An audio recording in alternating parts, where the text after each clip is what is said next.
Hey team, welcome to You Are What You Eat, Intro to Digestion, Part 2. So we ended last screencast with food traveling down your esophagus through the action of peristalsis, the coordinated contraction of muscles along the esophagus, bringing a bolus of food down to the stomach.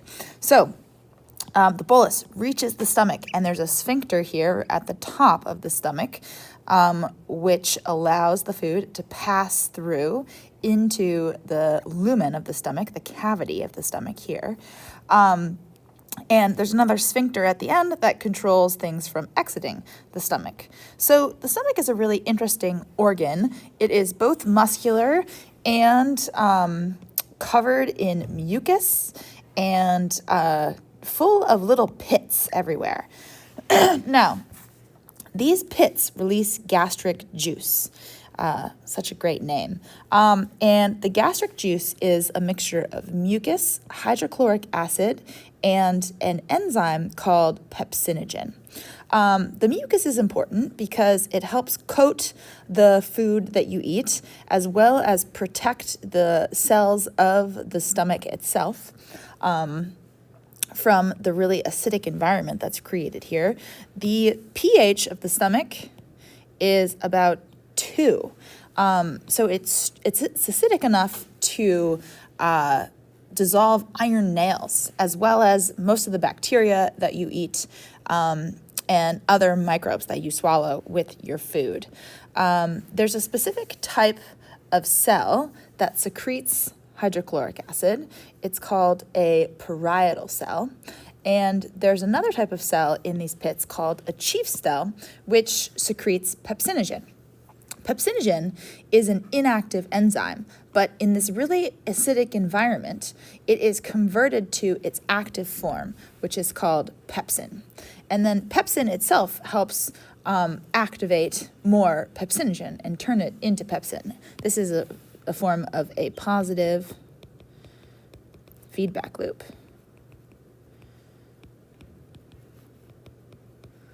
The pepsin is responsible for breaking down proteins.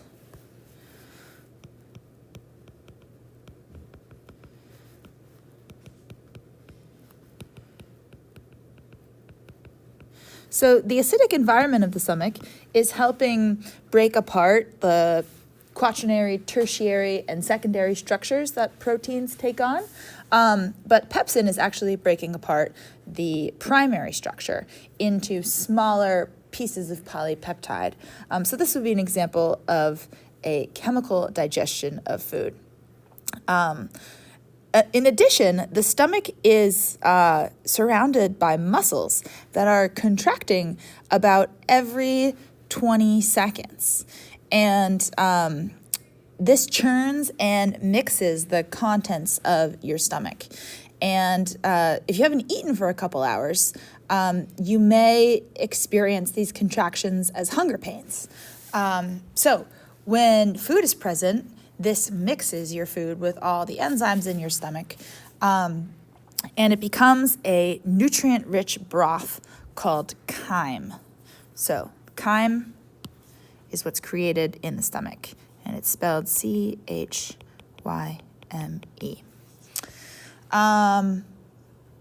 Okay, so the stomach is slowly releasing chyme from the sphincter at the bottom here into the small intestine, one little squirt at a time. And it usually takes 2 to 6 hours for the stomach to completely empty after a meal. So when you eat, if you eat till you're full, it takes 2 to 6 hours to empty stomach.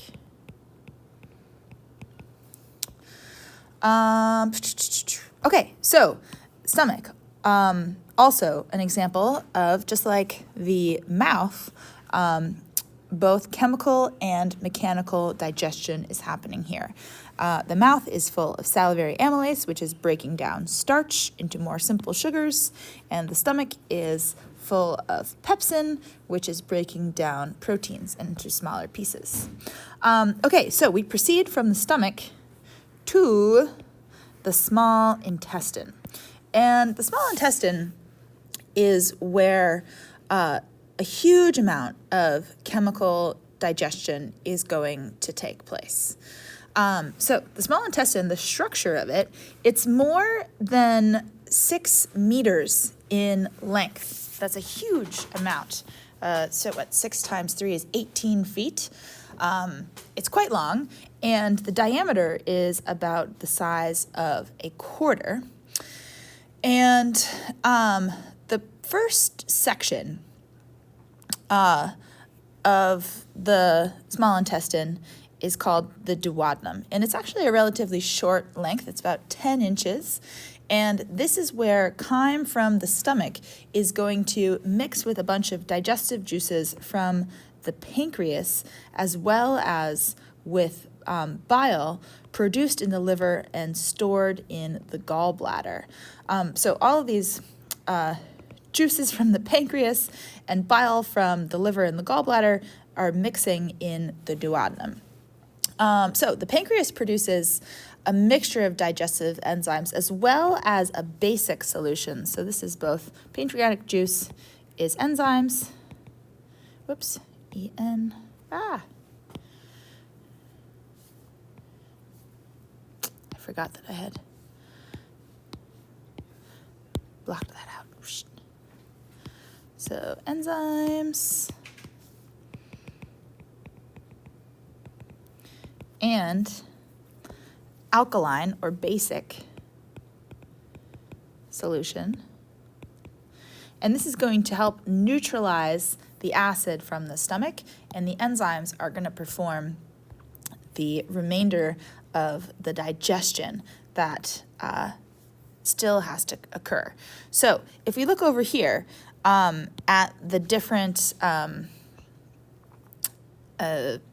enzymes as well as bile salts that are responsible for digesting our food, you can see that there's, just like salivary amylase, there's pancreatic amylase to digest any remaining polysaccharide. And then we have a bunch of different enzymes that digest disaccharides into monosaccharides, so maltase, sucrase, which you're familiar with, lactase, which is what breaks the lactose, which is a sugar found in dairy products like milk, into glucose and galactose. Some people don't produce lactase, and as a result, lactose passes through the upper part of their intestine, and when it encounters bacteria in the lower part of the intestine, they do the digestion for you and create a lot of methane, which causes kind of painful bloating and gas that you would experience if you're lactose intolerant. So there's also 2 other enzymes that digest protein into smaller polypeptides, trypsin and chymotrypsin, and protein is going to be broken down into its most basic form, amino acids. There are nucleases that break up the DNA and the RNA that you eat, and then there are bile salts, which are emulsifiers. You can kind of think of them acting like soap. They surround large fat globules, which are insoluble in the watery solution of your chyme, and they break it up into smaller pieces, into smaller droplets, which then lipases can break off the fatty acid tails from the glycerol heads. So we break our triglycerols into their individual components, fatty acids and glycerols. So this is all happening in the upper part of the small intestine. And when you move down into the lower parts of the small intestine, into 2 regions called the ileum and the jejunum, you'll see that most of the nutrient, so here, now we've broken all of these components down into monomers. And now we have to absorb those monomers into our body. And that happens in the lower part of the small intestine. So you can see that the small intestine is highly folded. There, if you look right here at this tiny little part of the intestine, you'll see villi,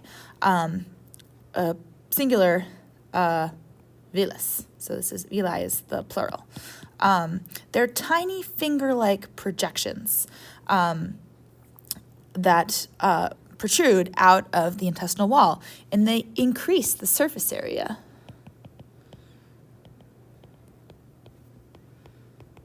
And they make it so, because you're going to have to, absorb all of these nutrients that you are creating in the process of digestion into your body, and that has to happen over a surface.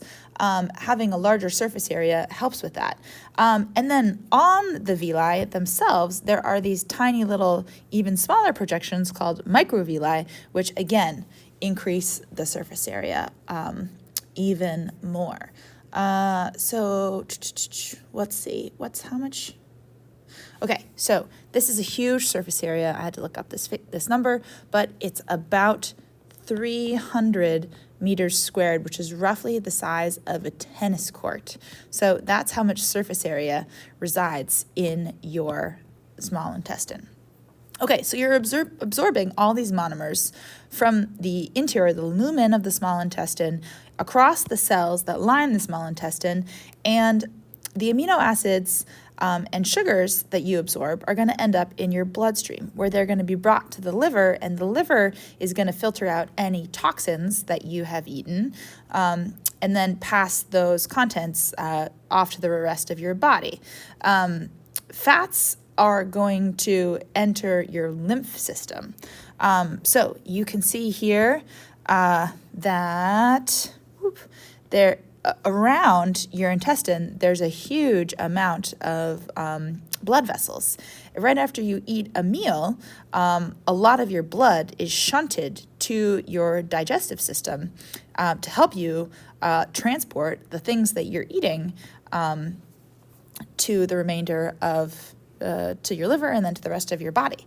And you can get kind of cold in your extremities if you, after a big meal, you can feel kind of cold as lots of blood is shunted to your intestine. Okay, so once we travel along the length of the small intestine, we end up at the large intestine and the cecum. In humans, the cecum is very small, but you remember in our study of how herbivores are breaking down cellulose. Remember, cellulose is indigestible to animals. Lots of herbivores have enlarged cecums that store bacteria that are breaking down that cellulose for them. We have a tiny little organ at the end of our small intestine called the appendix, which is full of white blood cells. It's kind of an accessory immune organ. This area, however, can get blocked and infected, and that's appendicitis, and you can remove it without really any detriment to your immune system. Okay, so yeah, the large intestine is not really much shorter than the small intestine. It's only 1.5 meters long, but it's about twice the diameter, about 5 centimeters in diameter. And the main portion of the large intestine is called the colon, and it is responsible for reabsorbing all of or most of the water that is in the undigested material that's passing through your body. So everything that we've digested that we can absorb is absorbed in the small intestine, and then the large intestine is responsible for reabsorbing this watery chyme solution and creating feces, which are going to hang out in the rectum and then exit the anus. However, you might have experienced diarrhea. This is when you have an infection, usually within your large intestine, that's preventing the reabsorption of water. Things are moving through you pretty quickly, and you have diarrhea. You can also experience constipation, where things are not moving through your system quickly enough. You reabsorb too much water, and then your feces are tough and hard to pass. So, yeah, I think that's it.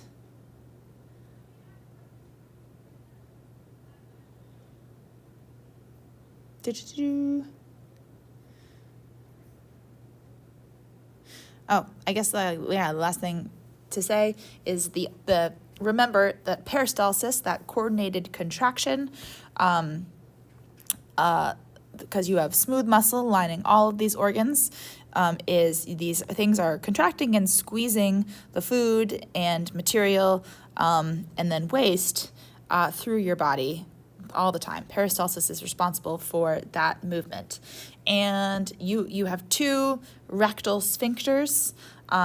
One is under involuntary control, so when your colon starts to contract, you feel the urge to relieve your bowels, and then the last sphincter is under voluntary control.